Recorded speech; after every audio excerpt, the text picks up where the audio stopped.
স্বাগত সবাইকে আমাদের নিয়মিত টক শো সরাসরি এই সময়। আজকে আলোচনা করব সমসাময়িক রাজনৈতিক প্রসঙ্গ নিয়েই, কারণ এই বিষয়গুলো নিয়ে এখন ঘুরে ফিরে আলোচনায় রয়েছে। তার আগে দিনের শিরোনামগুলো বলছি।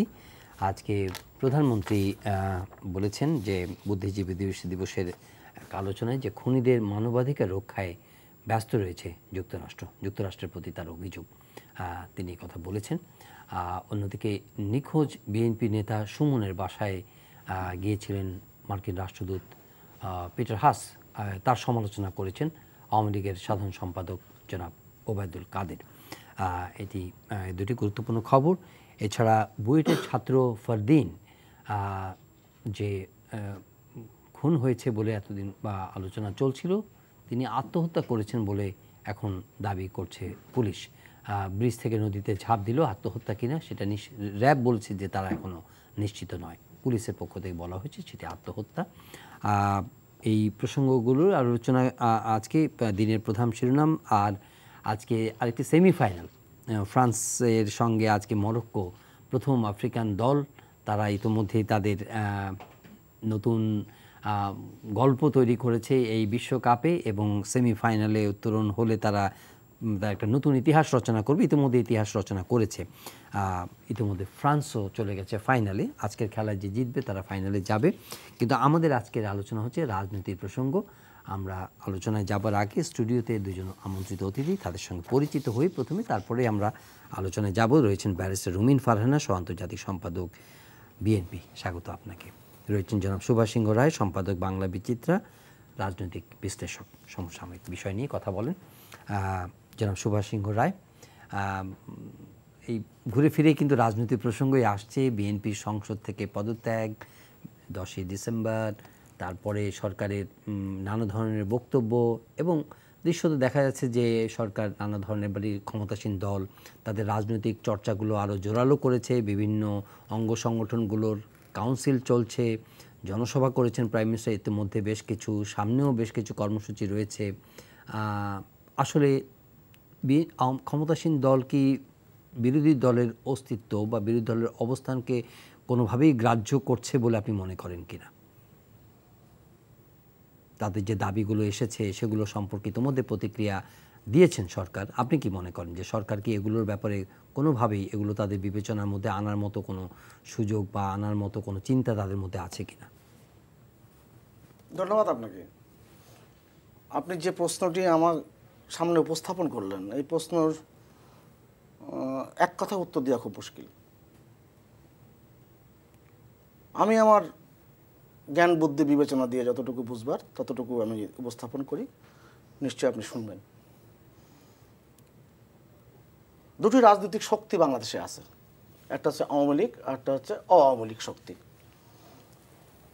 বোধ করে বলে নেওয়া ভালো যে আওয়ামী লীগ শক্তির প্রতিনিধিত্ব করছে কিংবা নেতৃত্ব দিচ্ছে জাতীয়তাবাদী দল, যেটাকে আমরা বিএনপি বলি।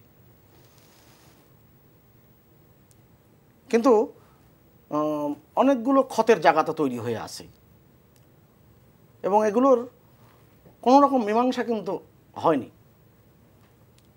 এবং সত্যিই তো দুই দলের মধ্যে সম্পর্কটা ভালো না।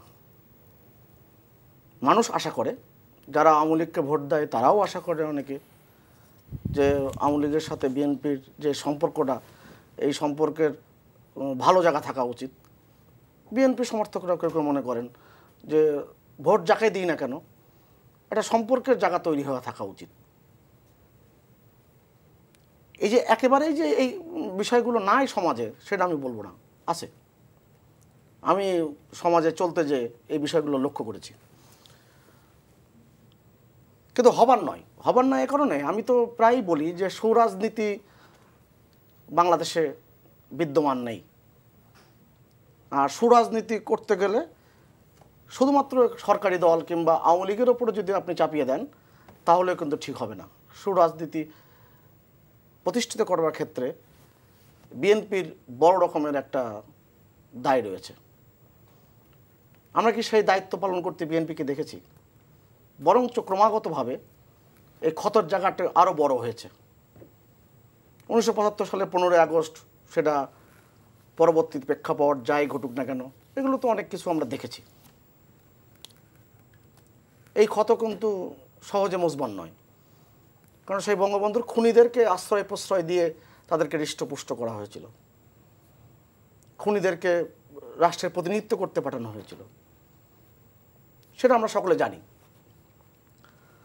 তারপরে 91 থেকে 96 এই সময়কাল, বিশেষ করে তার আগের যে প্রেক্ষাপট, হুসাইন মোহাম্মদ এরশাদের বিরুদ্ধে যে আন্দোলনের ধারাবাহিকতা, সেখানে একটা জায়গায় কিন্তু এসেছিল। 91 সালে কিন্তু বিএনপি ক্ষমতায় আসলো। যদি ভোটের বিবেচনা যদি হিসেব করেন, আওয়ামী লীগ আনুপাতিক হারে বেশি ভোট পেয়েছিল, যোগফলের ভোটও বেশি পেয়েছিল। সিট কম পাওয়ার কারণে সে সরকার গঠন করতে পারেনি, যদিও সামনে সুযোগ ছিল। কেননা বিচারপতি শাহাবুদ্দিন আহমেদ আজকে প্রধানমন্ত্রী শেখ হাসিনাকে বলেছিল যে আপনি সরকার গঠনের উদ্যোগ নিতে পারেন। ওটা যদি আমি একটু তুলে রেখে যদি প্রশ্নগুলো যদি সামনের দিকে আনি, খুব অল্প সময় আমি যেটা বলি, যে পরবর্তীতে কি সেই ধারাবাহিকতা কি সম্পর্ক উন্নয়নের ক্ষেত্রে বিএনপির কি ইতিবাচক কোনো ভূমিকা রেখেছে? 2001 থেকে 2006 এই শাসনামলে যে বড় যে ক্ষতর জায়গা তৈরি হয়েছে। তারপরে আপনি বলছেন, আমি সংক্ষেপ করিনি, তারপরে বলছেন যে 2008 থেকে এই পর্যন্ত তারই মাসুল দিচ্ছে বিএনপি, যা যা বিএনপি। এর মাঝেও একটু কথা আছে, একটি কথা যোগ করি আমি। আপনি দেখেন, জাতীয় সংসদে যখন বেগম খালেদা জিয়া বিরোধী দলের নেতা ছিলেন, তিনি পার্লামেন্টে থাকা অবস্থায় একদিন মাননীয় প্রধানমন্ত্রী 2013-14 আগের সময় তিনি কিন্তু বলেছিলেন, আসেন আমরা সবাই দুজনে মিলে ঠিক করি যে বাংলাদেশের নির্বাচন কেমন হবে। আমি এই প্রসঙ্গটি আপনার কাছে আসতে চাচ্ছি। আমি প্রশ্ন একটু করে নিই, একটু আমার একটু জিজ্ঞাসাটা ক্লিয়ার করি। সেটা হচ্ছে যে আপনি যে ক্ষত বা যেই দুঃখজনক অধ্যায়গুলোর কথা বলছেন, 75 বলেন বা 21শে আগস্ট বলেন বা রাজনীতির এই ক্ষতগুলোকে সামনে রেখে, কিন্তু despite of having all the কি বললে আনপ্রেজেন্ট chapters of the history Bangladesh, আপনার এই যে 13-র কথা বললেন বা 14 নির্বাচনের আগে বিএনপি কিন্তু প্রাইম মিনিস্টার ডেকেছিলেন, আপনি মানে এই ধরনের স্পেস তো আছে, তখন তো এই ক্ষতগুলোর কথা আসেনি, তখনও কিন্তু আলোচনার প্রস্তাব এসেছিল, প্রাইম মিনিস্টারও বিএনপি অফিসে গিয়েছিল।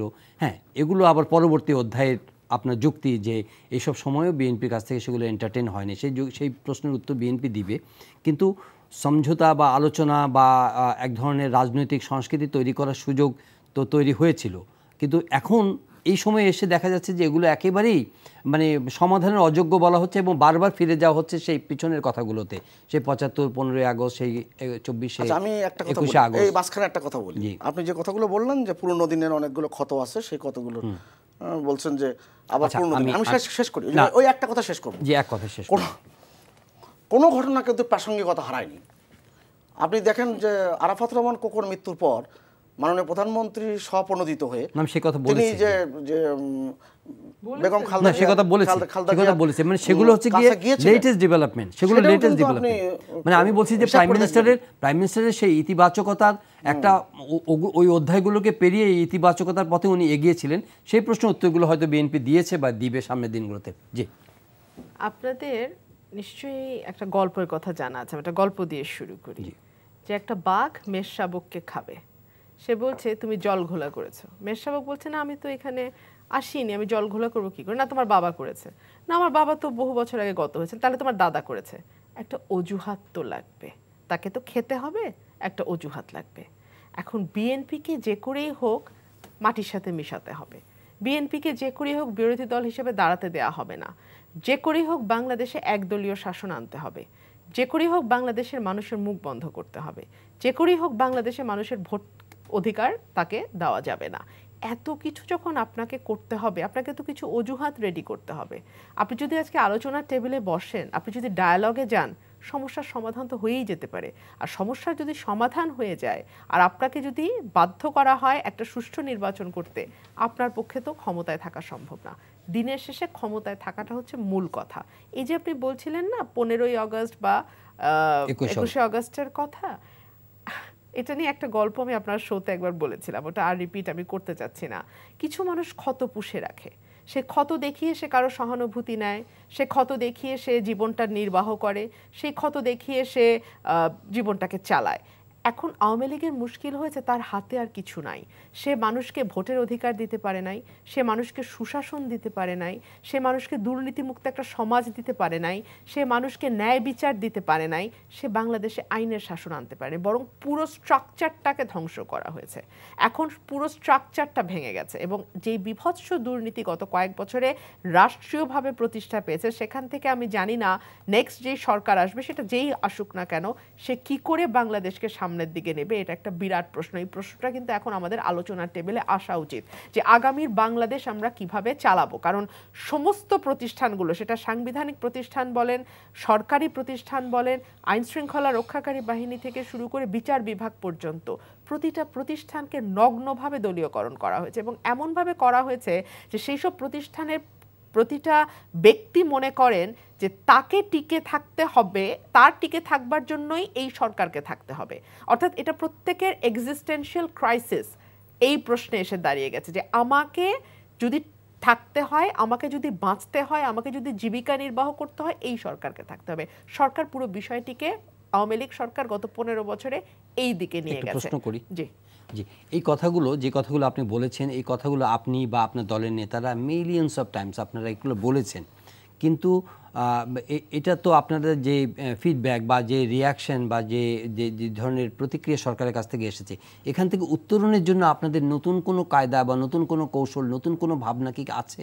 যেমন সরকার আপনাদেরকে বলেছিল যে আপনারা সোহরাওয়ার্দী উদ্যানে একটা সমাবেশ করেন, আপনারা দেখায় যদি ওই জায়গার মধ্যে আপনারা তো এক ধাপ না গিয়ে আপনারা সরকারের সঙ্গে কনফ্রন্টেশনালি হচ্ছেন, আপনারা কিন্তু ওই কথাগুলোই বারবার বলছেন, কিন্তু সেখান থেকে কোনো উত্তরণের কোনো উপায় তো খুঁজতে পারছেন না আপনারা। না, আমরা কিন্তু সেই সময় বলেছিলাম যে তাহলে আসুন আমরা থার্ড একটা জায়গা চিহ্নিত করি। ওনারা বলছেন সোহরাওয়ার্দী, আমরা বলছি নয়াপল্টন। আমি স্ট্র্যাটেজিক্যালি বলছি যে গভর্নমেন্টের সঙ্গে তো একটা নেগোসিয়েশনের এটা একটা প্রতীক। আচ্ছা, নেগোসিয়েশনের কথাটা আমি আসছি। আমরা বলেছি এটাও কিন্তু একটা ছোট ছোট প্রতীকের মধ্যে দিয়ে উদাহরণ দেই, এখানেও কিন্তু একটা নেগোসিয়েশন হয়েছে, না হলে তো বিএনপি সভা করতে পারতো না। গোলাপবাগ একটা নেগোসিয়েশনের মধ্যে দিয়ে এসছে। সেই নেগোসিয়েশনের জায়গাটা যদি আপনি ব্রডার পার্সপেক্টিভে চিন্তা করেন, সেই জায়গাটা কি খোলা আছে? ওনারা 15ই আগস্ট আর 21শে আগস্টের কথা যদি বলেন, আমিও তো বলতে পারি বা আমার দলও তো বলতে পারে যে আমার দলের 76 বছর বয়সের সাবেক 3 বারের প্রধানমন্ত্রী, বিএনপি চেয়ারপারসনকে একেবারে রাজনৈতিক মানে ঘৃণ্য মামলায়, রাজনৈতিক উদ্দেশ্য প্রণোদিত মিথ্যা মামলায় তাকে আপনারা জেলে নিয়েছেন, তাকে সলিটারি কনফাইনমেন্ট দিয়েছেন, অর্থাৎ একক বন্দী হিসেবে তিনি 200 বছরের উপরে পুরনো একটি বিল্ডিংয়ে ছিলেন। এবং আমাদের যে নেত্রী হেঁটে গিয়ে গাড়িতে উঠেছেন, তিনি এখন নিজের পায়ে দাঁড়াতে পারেন না। মাত্র 3 বছরের ব্যবধান। এই 3 বছর তো তিনি গভর্নমেন্টের কাস্টাডিতে ছিলেন। এই 3 বছর তার উপর কি করা হয়েছে যে মানুষটি এখন নিজের পায়ে দাঁড়াতে পারে না? মানুষটির একটির পর একটি জটিলতা দেখা দিচ্ছে, একটা জটিলতা কমলে আরেকটা জটিলতা আসছে। আমিও তো বলতে পারি আমার অ্যাক্টিং চেয়ারম্যানকে আপনারা দেশে ফিরতে দিচ্ছেন না, বিএনপির অ্যাক্টিং চেয়ারম্যান দেশে আসতে পারছেন না। আমরা বলতে পারি যে আমাদের 35 লক্ষ নেতাকর্মীকে আপনারা আসামি বানিয়েছেন, 2.5 লক্ষের উপর মামলা দিয়েছেন তাদের বিরুদ্ধে। এমন মামলা যেটাকে আমরা ঘোস্ট কেস বলি, গায়েবী মামলা, কোনো সাক্ষী নাই, কোনো ঘটনা ঘটে নাই, কোনো জব্দ তালিকার মধ্যে কিচ্ছু নাই, একই ফরম্যাটে মামলাগুলো। আমি তো আইনজীবী, পুলিশের সাথে ঘনিষ্ঠভাবে আমাকে কাজ করতে হয়। একই ফরম্যাটে, জহির ভাই আপনি বিশ্বাস করেন, খালি করিমের জায়গায় রহিম, আফজালের জায়গায় ফাতেমা, এই নাম এইভাবে পাল্টে, সেকশন সেম, ঘটনার সেম, জায়গাটা হয়তো পাল্টায় কি পাল্টায় না, বাদীর নামটা পাল্টায়, একেবারে সেম ফরম্যাটে আপনারা মামলা করছেন, হাজারে হাজারে মামলা করছেন আমাদের নেতাকর্মীদের বিরুদ্ধে। আমরা কি করেছিলাম গত 3 মাসে? কয়েকটা বিভাগীয় সমাবেশ করেছিলাম, কয়েকটা জেলা সমাবেশ করেছিলাম, সফলভাবে করেছিলাম, কিন্তু আপনারা এমন কোনো উপায় নাই যেভাবে বাধা দেওয়ার চেষ্টা করে নাই। আমাদের 8 জন কর্মীকে পুলিশ হত্যা করেছে, স্রেফ গুলি করে হত্যা করেছে। আমাদের যুবদলের কর্মীকে বাসায় না পেয়ে তার বৃদ্ধ পিতাকে ব্রুটালি মেরে তাকে খুন করেছে। আমাদের নেতাকর্মীদের বাড়ি বাড়ি তল্লাশি করেছে, গণপরিবহন বন্ধ করে দিয়েছে যাতে মানুষ আসতে না পারে, একেবারে গণহারে মামলা দিয়েছে, তারাই পিটিয়েছে, তারাই মেরেছে, তারাই ঘটনা ঘটিয়েছে। আবার মামলা হয়েছে আমাদেরই নেতাকর্মীদের বিরুদ্ধে, আমাদের নেতাদের বাড়ি গিয়ে তল্লাশি চালানো হয়েছে। আপনি বলেন, আমাদের মহাসচিব মির্জা ফখরুল ইসলাম আলমগীর, তিনি শুধু বিএনপি কর্মীদের কাছে নন, তিনি বাংলাদেশের 17 কোটি মানুষের কাছে, ইনক্লুডিং যারা আওয়ামী লীগ করে তারাও স্বীকার করে যে ওনার মতন সজ্জন, ওনার মতন ভদ্র, ওনার মতন ভালো মানুষ রাজনীতিতে বিরল। বর্তমান রাজনীতিতে তো একেবারেই বিরল, রাজনীতি এখন যে জায়গায় গিয়ে ঠেকেছে। সেই মানুষটিকে রাত 3টার সময় গ্রেফতার করতে হয়? মানুষটি তো অসুস্থ, মানুষটিরও বয়স হয়েছে। এই মানুষটিকে আপনারা রাত 3টার সময় গ্রেফতার করলেন। আমাদের তো একটা আইন আছে, সূর্যোদয় থেকে সূর্যাস্তের পর্যন্ত আপনাদের গ্রেফতারের সময়। রাত 3টা, এটা কি উনি কি পালিয়ে যাওয়ার আসামি? উনি কি হারিয়ে যাওয়ার আসামি যে আপনি রাত 3টার সময় তাকে গ্রেফতার করলেন? গ্রেফতারও কিন্তু করে নাই, তাকে তুলে নিয়ে গেছে।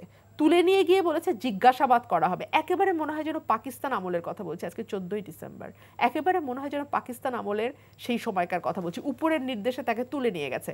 তুলে নিয়ে জিজ্ঞাসাবাদ করার পরে 24 ঘন্টা পর তাকে গ্রেফতার দেখানো হয়েছে। এবং আপনি কি জানেন তাকে ডিভিশন দেওয়া হয়নি 4 দিন?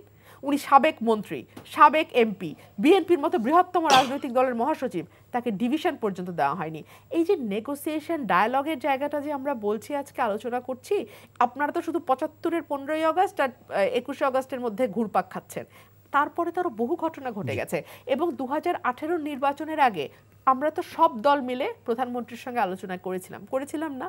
সেখানে তো উনি আশ্বাস দিয়েছিলেন যে ভোট রিগিং হবে না, উনি আশ্বাস দিয়েছিলেন ব্যালট বক্স স্টাফিং হবে না, উনি আশ্বাস দিয়েছিলেন নির্বাচন হবে সুষ্ঠু ফেয়ার, তিনি আশ্বাস দিয়েছিলেন যে সবাই নির্বাচনের দায়িত্ব যারা পালন করবে তারা নিরপেক্ষভাবে পালন করবে, লেভেল প্লেইং ফিল্ড থাকবে।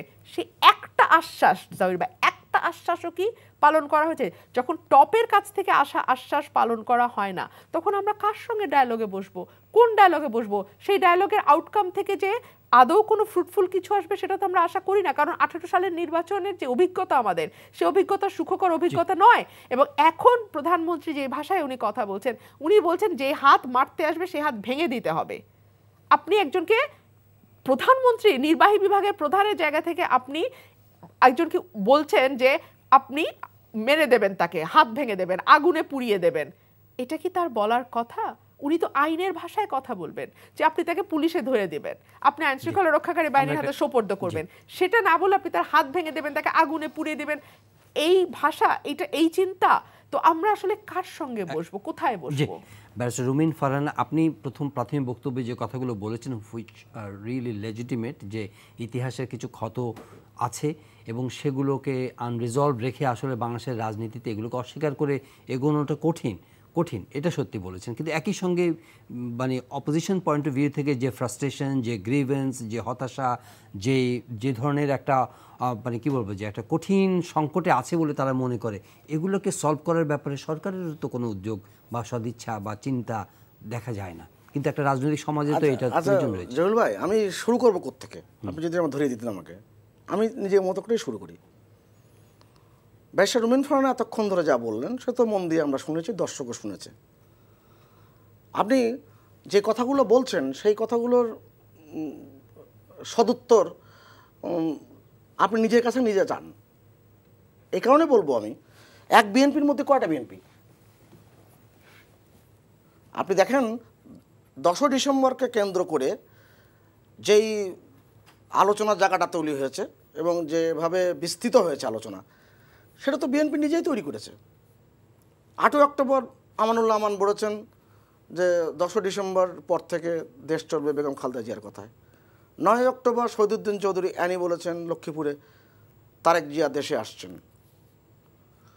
তারপর দিন জয়নুল আবেদিন ফারুক আরেক ধাপ এগিয়ে বলেছেন যে আটলান্টিক মহাসাগরের মতন সমাবেশ হবে এবং এই সমাবেশে খালেদা জিয়া যাবেন। 3 ডিসেম্বর মির্জা আব্বাস বলেছেন একজনও যদি থাকে নয়াপল্টনের সমাবেশ হবে। এই একটা দিক। আর একটা দিক হচ্ছে, আমি বললাম বিএনপির মধ্যে কতগুলো বিএনপি, তারা যে লিফলেট বিলি করেছেন সেই লিফলেটে কিন্তু কোনো স্থানের নাম উল্লেখ নাই। তার মানে কি, একটা আলোচনার জায়গা উন্মুক্ত রাখা হয়েছিল, এটা তো সত্যি, এবং বিএনপি সেটা অনুসরণ করেছে। কিন্তু যে ভাইয়া গ্রুপটি শক্তিশালী, সেই ভাইয়া গ্রুপ তো সমস্ত কিছু লণ্ডভণ্ড করে দেয়, লণ্ডভণ্ড করেছেও। তাই আপনি 10 তারিখে মহাসমাবেশ, 7 তারিখে এসে আপনি রাস্তা দখল করে বসবেন, এটা তো সরকার আপনাকে করতে দিবে না। আপনি লক্ষ লক্ষ স্কোয়ার ফুটের জায়গা বাদ দিয়ে আপনি সেখানে 35,000 স্কোয়ার ফুটের এখানে সমাবেশ করবেন, এটা তো ভালো কথা না। অর্থাৎ ওই যে of the conspiracy, by the conspiracy, for the কনস্পিরেসির মধ্যে আপনি আটকে থাকবেন। এই জন্য তো যে আপনি যেন ফ্রাস্ট্রেশনের কথা বললেন, স্বাভাবিক কারণে যে দলের কারণে ফ্রাস্ট্রেশন। আর আপনি যে আলাপগুলো করেছেন, বাংলাদেশের যে পুরো স্ট্রাকচার বদলে দেওয়া, বাংলাদেশের পুরো স্ট্রাকচার বদলে দিয়েছে বঙ্গবন্ধুর হত্যাকাণ্ডের পর থেকে। যতবার বিএনপি শাসন করতে এসেছে ততবারই কিন্তু বাংলাদেশ রাষ্ট্রকে সংকটে ফেলেছে। বিএনপি রাষ্ট্র ক্ষমতা মানে কি? 64 জেলার মধ্যে মুন্সিগঞ্জ বাদে সব জেলায় বোমাবর্ষণ, একদিনে 500টি বোমা হামলা। এটা তো বাংলাদেশের মানুষ দেখেছে।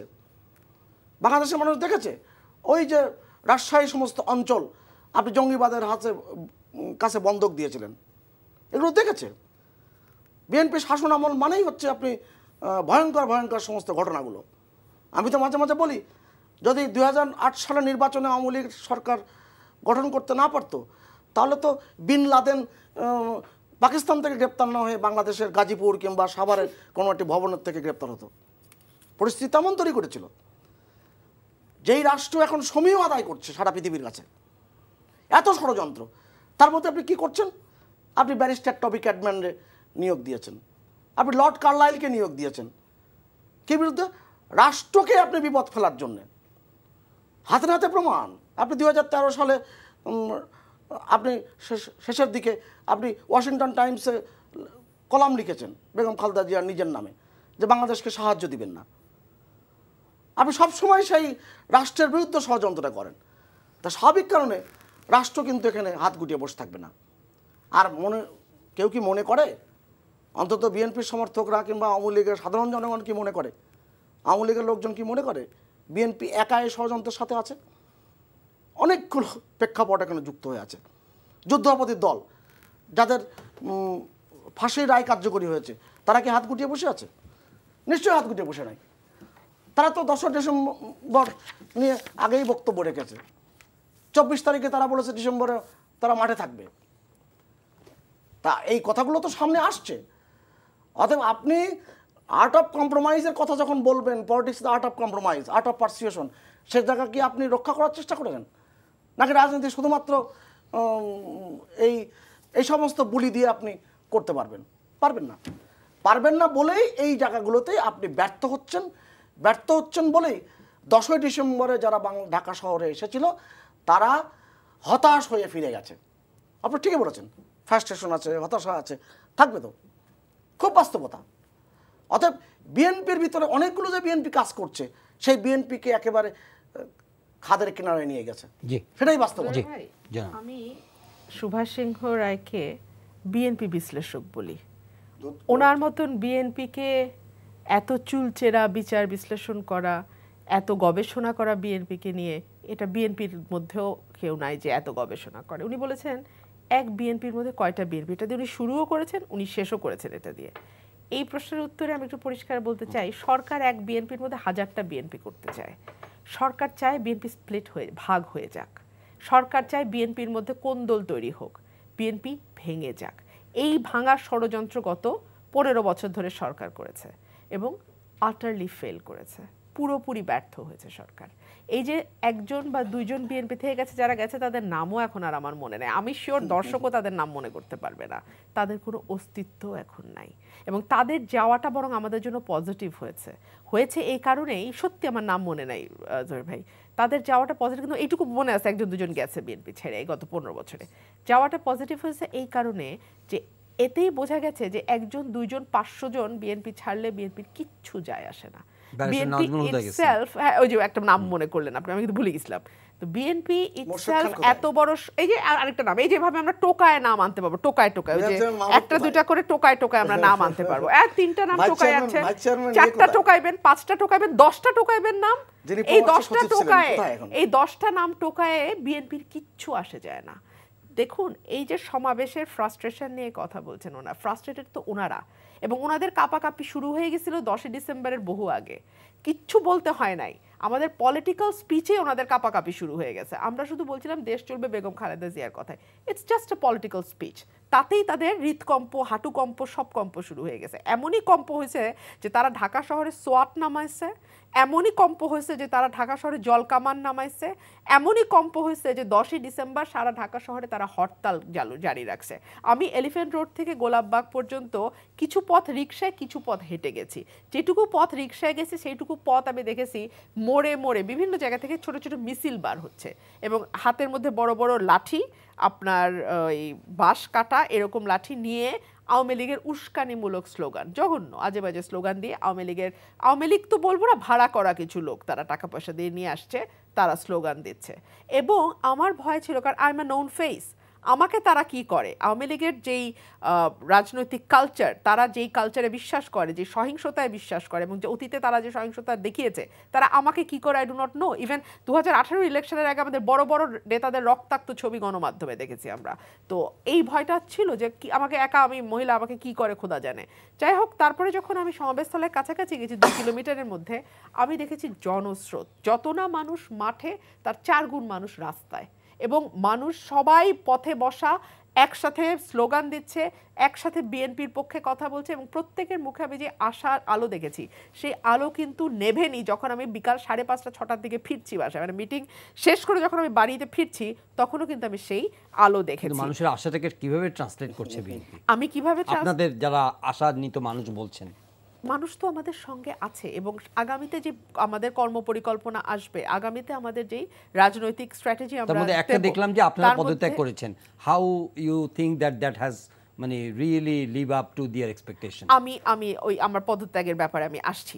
তার আগে আমি দাদার কয়েকটা কথার উত্তর দিয়ে নিই। উনি ভাইয়া গ্রুপের কথা বলছিলেন, তো ভাইয়া গ্রুপের জায়গায় এখন বাংলাদেশে মাফিয়া গ্রুপ প্রতিষ্ঠিত হয়েছে। এই মাফিয়া গ্রুপের মধ্যে আছে যারা বিদ্যুৎ নিয়ে ব্যবসা করেছে গত কয়েক বছর, যারা ব্যাংক নিয়ে ব্যবসা করেছে গত কয়েক বছর, যারা মেগা প্রকল্পের কন্ট্রাক্ট পেয়েছে গত কয়েক বছর। মেগা প্রকল্পের কন্ট্রাক্ট যারা পেয়েছে তাদেরটা তো ট্রিকল ডাউন করেছে, মানে ওই দুর্নীতির টাকা আস্তে আস্তে একটু একটু নিচের ভাগ বাটোরা ঠিকাদার পর্যন্ত গেছে। কিন্তু যারা বিদ্যুৎ আর আপনার নিয়ে ব্যাংক খাত নিয়ে লুট করেছে, তারা একচ্ছত্রভাবে করেছে। আপনি যদি হাতে গোনেন 22টা পরিবার ছিল পূর্ব পশ্চিম পাকিস্তানে, আপনি এরকম শখানেক পরিবার পাবেন যারা ভেরি ক্লোজ টু গভর্নমেন্ট, যারাই গভর্নমেন্ট। শুধু ক্লোজ টু গভর্নমেন্ট কয়েক বছর আগ পর্যন্ত বলা হতো, এখন বলা হয় তারাই সরকার। তারা সরকারের থেকে আলাদা কিছু না। শ্রীলঙ্কায় যেমন রাজাপাকসের পরিবারের একটা চক্র গড়ে উঠেছিল, এখন সেরকম একটা চক্র, একটা নেক্সাস গড়ে উঠেছে। তারাই সরকার, তারাই নীতি প্রণয়ন করে। ঋণ খেলাপির সংজ্ঞা কী হবে এটা তারাই বানায়। আপনার বিদ্যুতের জন্য আইন কি হবে, ইনডেমনিটি কিভাবে হবে, এটা তারাই তৈরি করে। সুতরাং দে আর দি গভর্নমেন্ট। মানুষ কেন জমায়েত হলো 2 দিন আগে, কেন জমায়েত হবে না 2 দিন আগে? আমরা তো অতীতের অভিজ্ঞতা দেখে শিখেছি। অতীতে আমরা দেখেছি গণপরিবহন 4 দিন আগে থেকে, 2 দিন আগে থেকে, 3 দিন আগে থেকে বন্ধ হয়ে গেছে এক এক জেলায়। আমরা তো দেখেছি হোটেলে হোটেলে তল্লাশি। আমরা দেখেছি কিভাবে ভয়ভীতি দেখানো হচ্ছে, যদি বিএনপির মিটিংয়ে যাও এলাকায় ঢুকতে পারবা না, যদি বিএনপির মিটিংয়ে যাও তোমার পরিবারের লোকের উপরে হামলা হবে, যদি বিএনপির মিটিংয়ে যাও তোমার বিরুদ্ধে মামলা হবে, যদি বিএনপির মিটিংয়ে যাও তোমার গ্রেফতার করবে। এই ধরনের ভয় তো প্রত্যেকটা বিভাগীয় সমাবেশের আগে দেখানো হয়েছে। ঢাকার সমাবেশের আগে যে আপনারা মুন্সিগঞ্জ, মানিকগঞ্জ, নারায়ণগঞ্জ থেকে লোক আসতে দিবেন না, গাজীপুর থেকে লোক আসতে দিবেন না, সাভার থেকে লোক আসতে দিবেন না, এটা তো আমাদের কন্টেমপ্লেট করারই কথা, কারণ এই ঘটনা আপনারা অতীতে ঘটিয়েছেন। তো সুতরাং 2 দিন আগে থেকে লোক জমায়েত হবে, লোক জমায়েত হলো। লোক জমায়েত হওয়াতে আপনাদের এত ভয় কেন? আপনাদের রজ্জুতে সর্পভ্রম হয় কেন? আপনারা সাপ ভাবেন কেন রশিকে? আপনাদের ভেতরে ভেতরে এত ভয় কেন? এতই ভয় আপনাদের যে আপনারা পুরো এলাকা কর্ডন করে ফেললেন ক্রাইম জোন লিখে। এতই ভয় আপনাদের যে আপনারা আমাদের মহাসচিবকে পর্যন্ত অফিসের ভিতরে ঢুকতে দিলেন না। 1000টা কর্মী অফিসে থাকা অবস্থায় টিয়ার শেল নিক্ষেপ করলেন যাতে আমাদের কর্মীদের অবস্থা বেহাল হয়ে যায়। আপনাদের এতই ভয় যে নিজের হাতে করে এক্সপ্লোসিভ আপনারা বহন করে নিয়ে গেলেন। এখন আপনি প্রশ্ন করতে পারেন, রুমিন ফারহান আপনি কি করে জানলেন যে পুলিশ এক্সপ্লোসিভ বহন করেছে? আমরা সিসিটিভি ক্যামেরায় দেখেছি, সাংবাদিকের ক্যামেরায় দেখেছি, তারা ব্যাগে করে নিয়ে যাচ্ছে। এখন প্রশ্ন হচ্ছে কি নিয়ে যাচ্ছে, কি নিয়ে যাচ্ছে দেখার জন্য সাংবাদিক লাইভ করছিলেন। সেই সাংবাদিককে কিভাবে ধমক দেওয়া হয়েছে, সেই লাইভ বন্ধ করেছে police, that we have seen in social media. কেন তারা পুলিশের লাইভ কেন পুলিশ সাংবাদিকের লাইভ বন্ধ করলো? তাদের তো ট্রান্সপারেন্ট হওয়ার কথা, ওপেন হওয়ার কথা। দেখেন এখানে তারা এক্সপ্লোসিভ রেখেছে, বোমা রেখেছে, গ্রেনেড রেখেছে, এক্সেট্রা এক্সেট্রা এক্সেট্রা। আপনারা আসেন, দেখেন, ছবি তোলেন, গণমাধ্যমে প্রকাশ করেন, সামাজিক যোগাযোগ মাধ্যমে ছেড়ে দেন, দিস ইজ বিএনপি। এটা তো তারা করতে পারলো না। তারা লুকিয়ে লুকিয়ে একটা সাদা ব্যাগ নিয়ে উঠলো, কাউকে আসতে দিল না, সাংবাদিকদের আসতে দিল না, সাংবাদিকদের সরিয়ে দিল জায়গা থেকে। কেন? কারণ তারা সেখানে কি রেখে এসছে উই ডু নট নো। আমরা 10ই ডিসেম্বরের সমাবেশের পরে যখন আমাদের নেতারা গেলেন সেই অফিসে, দেখলেন ভাঙচুর করে অফিস কিছু রাখা হয় নাই, টাকা পর্যন্ত চুরি করেছে। এমন চোরের সরকার আসছে যে বিরোধী দলের অফিস থেকে টাকা, আলমারি থেকে টাকা পর্যন্ত তারা চুরি করে। এত বড় চোর এই সরকার, মানে এত তুচ্ছ জিনিসও তারা ছাড়ে না। বিএনপি অফিস থেকে টাকা চুরি করেছে, ভেঙে তছনছ করেছে, কাজ ভেঙে তছনছ করেছে, আমাদের ডকুমেন্ট নিয়ে গেছে, আমাদের সিপিইউ নিয়ে গেছে, আমাদের কম্পিউটার নিয়ে গেছে, আমাদের যত নথি ছিল সব নথি তারা নষ্ট করেছে। বলা হয় বিএনপি মানে জঙ্গিবাদ। না, জহির ভাই উত্তর না দিলে তো হয় না। বিএনপি মানে বলে জঙ্গিবাদ। যেই সরকার 96-তে ক্ষমতায় থাকার সময় প্রথমবারের মতন তবাতেল্লা করে তারা ক্ষমতায় আসছিল 96-তে, রমনা বটমূলে হামলা হয় নাই? ফার্স্ট জঙ্গি হামলা ইন বাংলাদেশ রমনা বটমূলে হয় নাই, সিপিবির মিটিংয়ে হয় নাই, আর তারপরে আপনার উদীচীর সমাবেশে হয় নাই? হয়েছে তো। তারই লেগেসি ধরে আমরা দেখলাম হোলি আর্টিজান, মানে এই হোস্টেজ অ্যাটাক বাংলাদেশে for the first time in history hostess attack হলো হোলি আর্টিজানে। আমরা দেখলাম 2015, 16, 17, 18 জুড়ে লেখক, ব্লগার, কলামিস্ট, পাদ্রী, পুরোহিত, মসজিদের ইমাম কেউ বাদ গেল না, সবাই কোপ খেলো। এই কোপের সংস্কৃতি কাদের সময় হয়েছে? আওয়ামী লীগের সময়। কয়টা মামলার বিচার হয়েছে? কয়টা মামলা সাজা হয়েছে? আমি বলি যে রাষ্ট্রের বিরুদ্ধে ষড়যন্ত্র, যেই দল সবকিছুর মধ্যে ষড়যন্ত্র দেখে তারা তো দেখবে। আমরা যদি বলি আমরা সরকার উৎখাত করতে চাই, 100 বার সরকার উৎখাত করতে চাই, এবং যে কোনো দেশের বিরোধী দলের মোটোই থাকবে যে সরকারকে সরিয়ে তারা গভর্নমেন্ট ফর্ম করবে, এবং সরকারের ব্যর্থতা, সরকারের অযোগ্যতা, সরকারের ভুল ত্রুটি অ্যাবসলিউটলি আমরা তো সেটাই বলতে চাই। ডু অ্যান ইলেকশন তো হতে হবে। ইলেকশন মানে কি? ইলেকশন মানে মধ্যরাতে ব্যালট বাক্স স্টাফিং করা, মধ্যরাতে সিল মারা, পুলিশ প্রশাসন দিয়ে ভোট দেওয়া, এর নাম যদি ইলেকশন হয়, এই ইলেকশন তো কোনো অর্থ নাই। আমার ধারণা হয়ে গেছিল যে ব্যারিস্টার রুবিন ফারহানার কথার পরে আমি আর কথা বলতে পারবো না, কারণটা উনি সেই সময় দেবেন না, সেই সময় দেবেন না। সোহেল ভাই আপনাকে টাইম দেবে, আমাকে থামায় আপনাকে একটা কথা বলি, বিএনপি যে রাজনৈতিক সংগঠন না, সেটা বিএনপির সমর্থকরা খুব ভালো করে জানে। আপনি পুরো এই 10টি সমাবেশে কোথাও সাধারণ মানুষের অবস্থিতি দেখছেন? একটুকে বললো না, আপনি তো শুধু সবুজ ক্যাপ, কমলা ক্যাপ আর টি শার্ট ভর্তি দেখেছেন। আপনি কি আমি শেষ করতে দেন, আমি মাঝখানে কথা বলি নাই, কিন্তু আমি একটু বলি। আপনি কুমিল্লার সমাবেশে, একটা সমাবেশে আপনি ভাড়াটের কথা বলছেন। এত ভাড়াটে লোক থাকে যে বিএনপির নেতাদের মোবাইল চুরি হয়, 50টা মোবাইল চুরি হয়েছে, কতটা জিডি হয়েছে। অতএব ওই বিএনপি নিয়ে আর কথা বলার কোনো প্রয়োজন হয় না। বিএনপি কোনো রাজনৈতিক সংস্কৃতির মধ্যে পড়ে না। আমি খোলামনা যে কথাটি বলি, আপনি ইন্ডেমিটি কথা বলছেন, আপনি তো ক্লিন হার্ট অপারেশন করে ইন্ডেমিটি দিয়েছেন। 2001 থেকে 2006 শাসন আমলে আপনি জাতীয় নেতাদের হত্যা করেছেন। আমি কার নাম বলবো?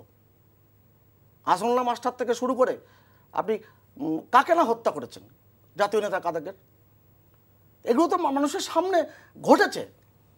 অতএব বিএনপি যে রাজনীতির কথা বলে, আপনি কোথাও শুনেছেন পৃথিবীর কোনো রাজনৈতিক দলের কার্যালয়ে 162 বস্তা চাল থাকে? আপনি কি করতে এসেছেন? সমাবেশ করতে এসেছেন, নাকি এটা নিয়ে একটা নানান রকম কাহিনী তোর জন্ম দেওয়ার চেষ্টা করেছেন? শরৎ উদ্যান এত বড় একটা উদ্যান, সেই উদ্যান আপনি সমাবেশ আগেও করেছেন। বেগম খালেদা জিয়া 20 দলীয় ঐক্য জোট নিয়ে এখানে সমাবেশ করেছেন না? আপনি তো গণমাধ্যমের মানুষ, করেছেন না? তখন আপনার সমস্যা হয়নি। আপনি এখন দেখছেন যেহেতু ডিসেম্বর মাস, এই মাসে 16ই ডিসেম্বরে এখানে নিয়াজি আত্মসমর্পণ করেছে, অতএব ওই জায়গায় আর সমাবেশ করা যাবে না। আপনি 14 ডিসেম্বর বুদ্ধিজীবী দিবস, এই দিবসের কোনো প্রতিক্রিয়া বিএনপির কাছ থেকে খুব একটা পেয়েছেন? কোনো জাতীয় দিবস তারা পালন করে? আমি 6 দফার কথা বাদ দিলাম, আমি নানান রকম যে স্বাধীনতার লড়াইয়ের পিছনে যে ভূমিকা, আপনি কখনো কোনো ভূমিকা পালন করেন? আপনি তো মুক্তিযুদ্ধ চেতনার আলোকে চলতে চান না, চলতে না চেয়ে যে কাজটি করেন। 2018 সালের 14 ডিসেম্বর সকালবেলা আপনার গণমাধ্যমের কর্মীরা ডক্টর কামাল হোসেনকে জিজ্ঞেস করেছিল যে আপনারা কি কারণে আপনাদের দলের মনোনয়ন সম্পন্ন না করার আগেই আপনি জামাত ইসলামকে কেন 25টা মনোনয়ন দিয়ে দিলেন, ধানের শীষ দিয়ে দিলেন? আপনি খামোশ করে উঠেছিলেন। আপনি যেভাবে তেরে মেরে এসেছিলেন একজন নাতির বয়সী সাংবাদিকের উদ্দেশ্যে, এগুলো তো ভিডিও ফুটেজ তো আছে। অতএব বিএনপি ওই রাজনীতিটাই করে। বিএনপি সমস্ত রাষ্ট্রযন্ত্রকে অস্থিতিশীল করতে চায়। আপনি কোন কারণে আপনি যুদ্ধাপরাধী দলের পক্ষে যদি আপনার উকালতি করেছেন, ব্যারিস্টার টবি ক্যাডম্যানকে আপনি নিয়োগ দিয়েছেন? জি, একটা বিরতি নেই। আপনি এই কথাগুলো, প্রশ্নগুলো আসবে। আমি তো আগেই বলেছি আপনাকে, যেভাবে ব্যারিস্টার রুমিন ফারহানা টানা কথা বলে গেলেন, হয়তো ওটুক সময় আপনি দুবার পেয়েছেন। আপনি যে কথা না, আপনি মনে হচ্ছে 1.5 বার পেয়েছেন, আপনি 1.5 বার পাননি, আপনি 3.5 বার পেয়েছেন। আমি খুব কথাগুলো স্পষ্ট বলতে চাই, মিথ্যা বলেন না, বিএনপি মিথ্যা বলেন না। রাজনীতি যদি করতে চায় বাংলাদেশের মুক্তিযুদ্ধের চেতনার আলোকে করতে হবে। এর বাইরে গেলে বিএনপি কিন্তু রাজনীতির পথ হারিয়ে ফেলবে। একটা সুযোগ এসেছিল বিএনপির রাজনৈতিক কর্মসূচিতে ফিরে যাওয়া, সেই সুযোগ প্রথম দিকে তারা করতে পেরেছিল। তারা বিভিন্ন জেলা সমাবেশ করেছে। আপনি পরিবহন জ্বালিয়ে পুড়িয়ে দেন, কয়েক বছর আগে জ্বালিয়ে পুড়িয়ে দিয়েছেন। আপনি ট্রাকের মধ্যে ট্রাক ড্রাইভার ঘুমিয়ে আছে, দাও দাও করে আগুন জ্বালিয়ে দিয়েছেন। গবাদি পশু আগুন ধরিয়ে দিয়েছেন। আপনি পাঠ্যপুস্তক জ্বালিয়ে দিয়েছেন। আপনি বিদ্যুৎ কেন্দ্র জ্বালিয়ে দিয়েছেন, মুরগির উপর বোমা মেরেছি করেছেন। তো এই প্রেক্ষাপটগুলো তো আপনি করেছেন। অর্থাৎ স্বাভাবিক কারণে পরিবহন শ্রমিকরা আপনার কাছে প্রশ্ন করে যে আপনি গতবার যে আমাদের কি পাশে দাঁড়িয়েছিলেন। ব্যারিস্টার রুমিন ফারহানা, বিএনপি না মুক্তিযুদ্ধের চেতনায় আছে, না কোনো রাজনৈতিক সংস্কৃতি বা রাজনৈতিক প্রক্রিয়ার মধ্যে আছে, কিছুই তারা অনুসরণ করছে না। তারা শুধু একটা নির্বাচনের কথা বলছে বারবার, এবং তারা যে কোনোভাবে ক্ষমতায় যেতে চায় এবং আওয়ামী লীগকে তারা ডিফেম করতে যাচ্ছে প্রতিবারই। মুশকিলটা হচ্ছে 10ই এপ্রিল আমাদের স্বাধীনতার ঘোষণাপত্রে মুক্তিযুদ্ধের চেতনার যে সংজ্ঞা দেওয়া হয়েছিল, সাম্য, মানবিক মর্যাদা, সামাজিক ন্যায় বিচার, আওয়ামী লীগ সেটা পাল্টে ফেলেছে। এখন আওয়ামী লীগের কাছে মুক্তিযুদ্ধের সংজ্ঞা হলো যারা আওয়ামী লীগের সমস্ত অনাচার, দুর্নীতি, অত্যাচার, মানবাধিকার লঙ্ঘন, ভোটাধিকার হরণ, সুশাসন কায়েম করতে ব্যর্থ হওয়া, এই সব কিছুর দোষর হবে। তারা 71-এ তাদের ভূমিকা যাই থাকুক না কেন, কিচ্ছু যায় আসে না, তারা হচ্ছেন মুক্তিযুদ্ধের চেতনার ধারক ও বাহক। সেই আপনি লেখক, কবি থেকে শুরু করে বুদ্ধিজীবী থেকে শুরু করে, বুদ্ধিজীবীদের তো অবশ্য প্রধানমন্ত্রী বুদ্ধি প্রতিবন্ধী বলেন, ওনারা থেকে শুরু করে দলীয় কর্মী পর্যন্ত, আপনি ব্যবসায়ী হন, আপনি যেই প্রফেশনে থাকুন না কেন, আপনাকে যদি আওয়ামী লীগের চেতনা আপনি ধারণ করেন তবেই আপনি মুক্তিযুদ্ধের চেতনা ধারণ করছেন। চেতনা ধারণও করতে হবে না, চেতনার ফেরিয়ালা এটুকু হলেই হবে। আপনি যদি ফেরি করতে পারেন তাদের কথাবার্তাগুলো, তাহলেই আপনি মুক্তিযুদ্ধের ধারক ও বাহক। মুক্তিযুদ্ধের চেতনার যে মূল কথা, যে মূল স্পিরিট, আপনি যদি ঘোষণাপত্রটা পড়েন আপনি দেখবেন যেহেতু যেহেতু যেহেতু করে লাস্টে গিয়ে বলা আছে যেহেতু জনপ্রতিনিধিদের হাতে ক্ষমতা হস্তান্তর করা হইল না, সেই কারণে এই জনযুদ্ধ। অর্থাৎ এই জনযুদ্ধটা হইতো না যদি মানুষের দ্বারা ইলেক্টেড যে প্রতিনিধি আছেন তাদের কাছে ক্ষমতা হস্তান্তর করা হতো। মানে একটা মাত্র চেতনার কথা যদি বলতে হয় সেটা হচ্ছে গণতন্ত্র, এবং সে কারণে আমাদের রাষ্ট্রের যে মূল নীতি তার প্রথমটাই কিন্তু গণতন্ত্র। সেই গণতন্ত্রকে হত্যা করা হয়েছে গত কয়েক বছর ধরে। এবং ইনডেমনিটির কথা বলছেন, 75-এর 15 আগস্ট ইনডেমনিটি প্রথম কে দিয়েছিল? খন্দকার মোশতাক। খন্দকার মোশতাক কে? খন্দকার মোশতাক কার ডান হাত? খন্দকার মোশতাক কোন দল করে? খন্দকার মোশতাকের ক্যাবিনেটে কারা গিয়েছিল? যারা বঙ্গবন্ধুর ক্যাবিনেটে ছিল।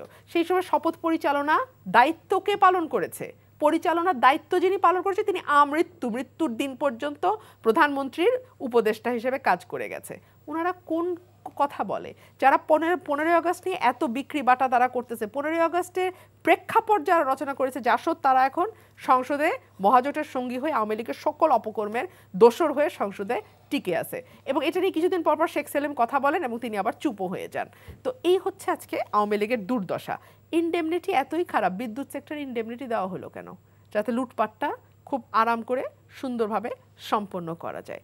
বাংলাদেশে ইনডেমনিটি কনসেপ্টে নিয়ে আসছে আওয়ামী লীগ।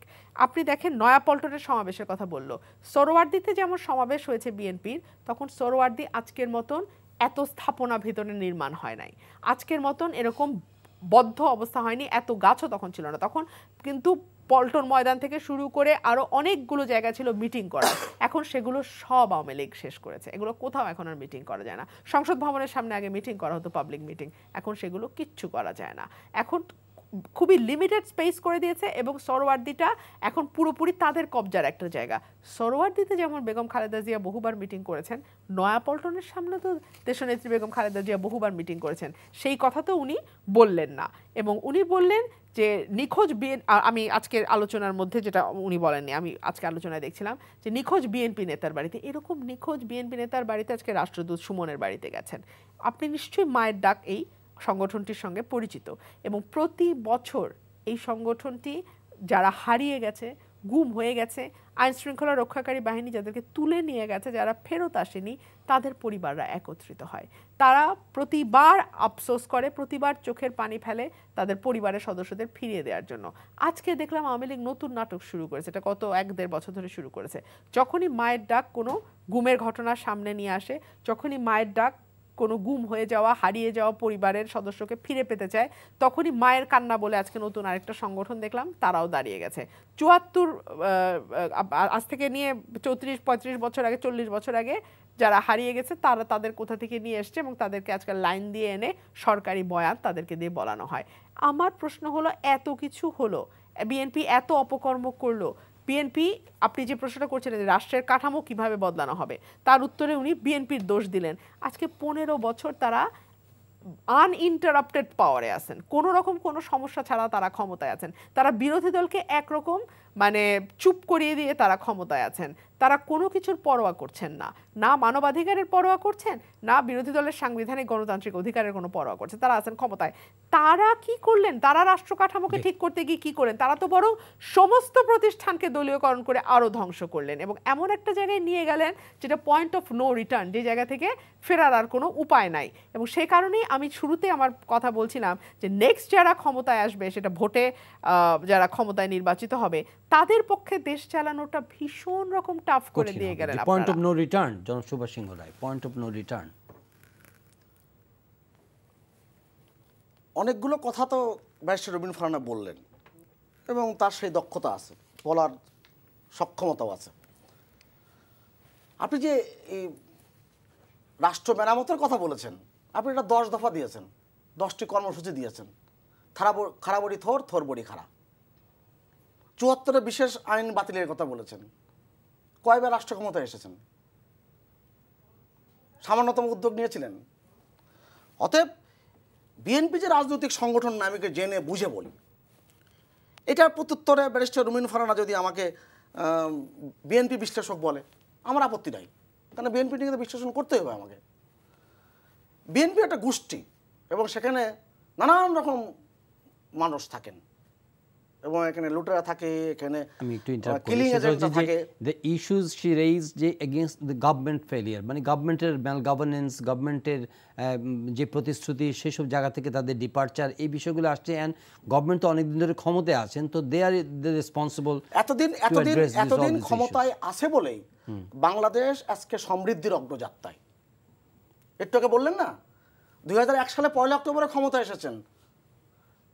12 অক্টোবর থেকে 16 অক্টোবরের মধ্যে ডান্ডি নাইয়ের নামে যে আপনি যে লোন নিয়েছেন, সেই লোনের টাকাটি একটু ফেরত দিয়েছেন? কথা তো বলতে পারবেন অনেক, আমি তো অন ডকুমেন্ট সব দেখাতে পারি। এখন বিএনপি শাসন আমলে আপনি কি করেছেন? বুদ্ধিজীবীদের কথা বললেন, নাগরিক সমাজের প্রতিনিধিদের কথা বললেন। আপনি কতজন সাংবাদিককে হত্যা করেছেন? হুমায়ুন কবির বালু, মানিক সাহা, শামসুর রহমান কেবল, আপনি কতজনের নাম বলবো? আমি বলতে পারবো, কারণ আমি ওই সময় রাজপথের একজন কর্মী ছিলাম, আমি জানি। এখন বঙ্গবন্ধু হত্যাকাণ্ডের পর যখন জিয়াউর রহমান সাহেব রাষ্ট্র ক্ষমতায় এসেছেন, তিনি কাদের নিয়ে রাজনীতির দল করেছেন? শাহ আজিজকে সংসদের দলের প্রধান বানিয়েছেন, প্রধানমন্ত্রী বানিয়েছেন। কাদেরকে তিনি মন্ত্রী বানিয়েছিলেন? যারা যুদ্ধের পরে তারা অভিযুক্ত। 11,000 যুদ্ধবন্দীকে ছেড়ে দিয়েছেন বঙ্গবন্ধু হত্যাকাণ্ডের পরে। কোনো সিদ্ধান্তের ব্যাপার না। আমি বলছি যে আপনার রাজনৈতিক চেতনাটা কি? আপনি মুক্তিযুদ্ধের চেতনার লোকে চলেন না, চলতে কখনো চানো না। তাহলে তাদের স্পেস থাকা দরকার নেই। স্পেস থাকা দরকার বলছি না। আপনি এই যে বারংবার আপনি যে রাষ্ট্রকে বিপদে ফেলার চক্রান্ত করছেন, আপনি বলুন তো, একজন 3 বারের প্রধানমন্ত্রী বলেন কিংবা 2.25 বারের প্রধানমন্ত্রী, তিনি পারেন কোনো বিদেশি পত্রিকা লিখতে বাংলাদেশকে সাহায্য দিবেন না? এবারে তো মার্কিন ট্রেজারি ইয়েতে আপনি অপেক্ষা করেছিলেন যে কখনো একটা স্যাংশন দেবে দেশের ওপরে, যাতে দেশ নিয়ে এরকম ভাবনা, দেশের বিপদ যারা কামনা করে তারাই দেশের রাজনীতি করতে পারছে। জিজ্ঞাসা করি তাহলে আমি অনেক কথা অভিযোগ এসেছে অনেক, এবং সেই কথাগুলোর প্রেক্ষাপটে আমার কথাগুলো আসছে। আপনি দুর্নীতির কথা বলছেন, মেজর জেনারেল সৈয়দ ইব্রাহিম, না কিন্তু আমি যেটা কল্যাণ পার্টির সভাপতি, এখন তিনি বিএনপি শাসনামলের শেষে তিনি বলেছিলেন হাওয়া ভবন দুর্নীতির ওয়ান স্টপ সার্ভিস।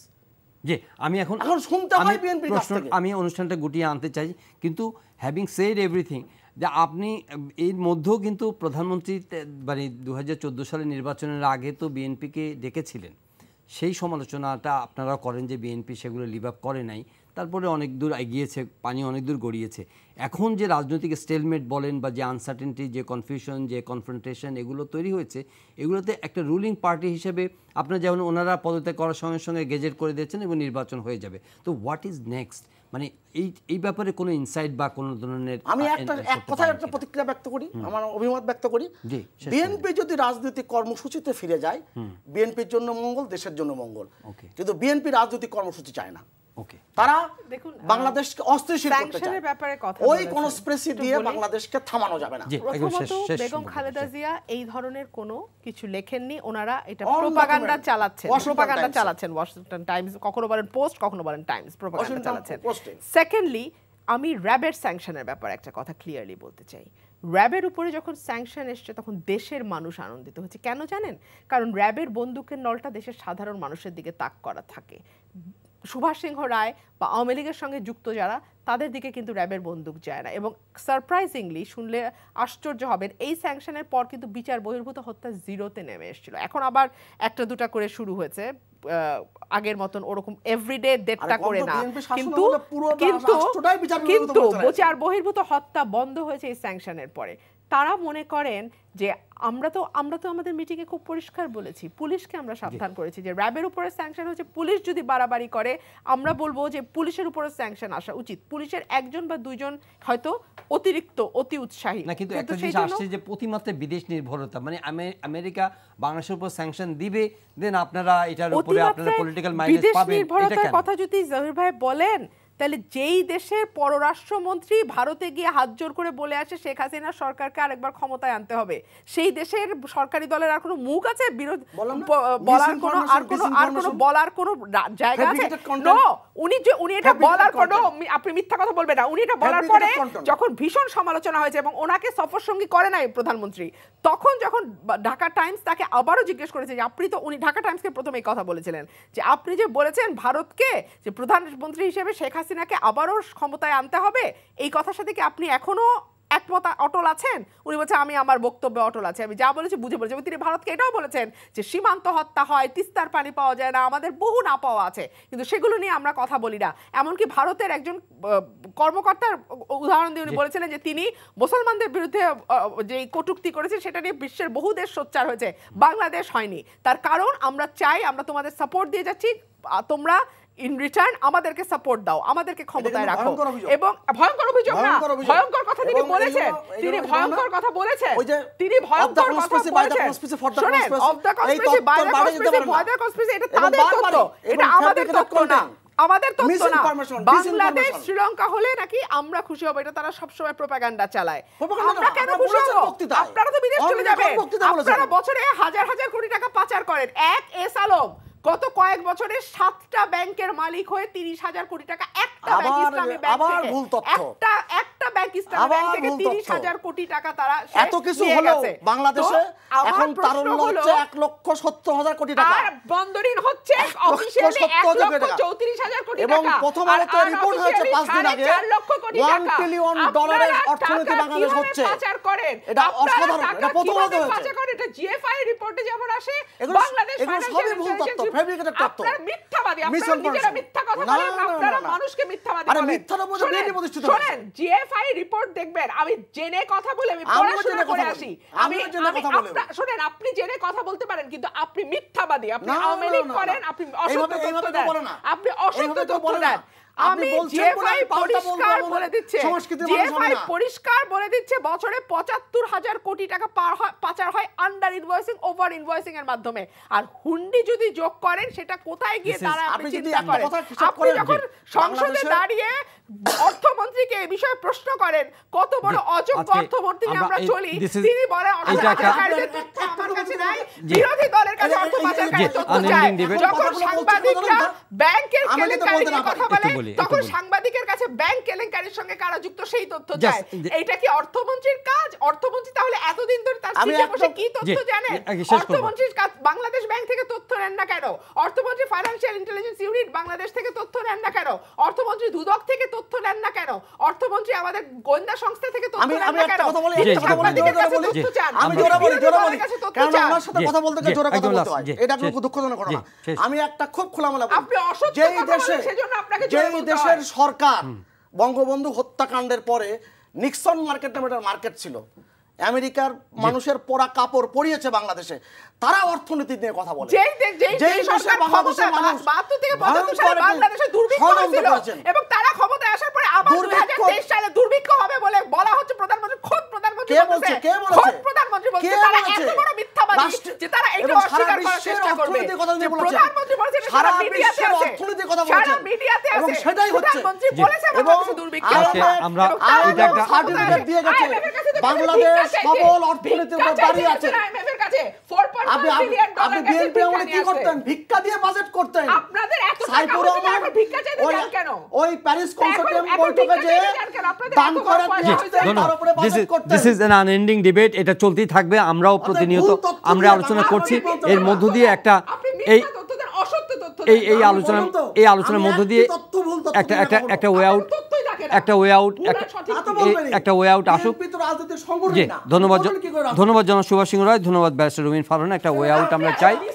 প্রিয় দর্শক, আজকের এই সময় আমরা এখানে শেষ করছি। এই রাজনৈতিক সংলাপ, এই রাজনৈতিক বিতর্ক, এই রাজনৈতিক বিরোধ, সেটা থেকে একটা নতুন উত্তরণের পথ আসবে, সেই প্রত্যাশা রেখে আজকের এই সময় আজকে শেষ করছি। সবাই ভালো থাকবেন, দেখা হবে আবারও পরের অনুষ্ঠানে। চাইলে আপনারা অনলাইনেও দেখতে পারেন এই অনুষ্ঠানটি, ভিজিট করে NTVD.com। এছাড়া ইউটিউব ভেরিফাইড ফেসবুক পেজে আমাদের জনপ্রিয় দল এবং জনপ্রিয় অনুষ্ঠান এবং খবরের আপডেটগুলো আপনারা জেনে নিতে পারেন। দেখা হবে আবার।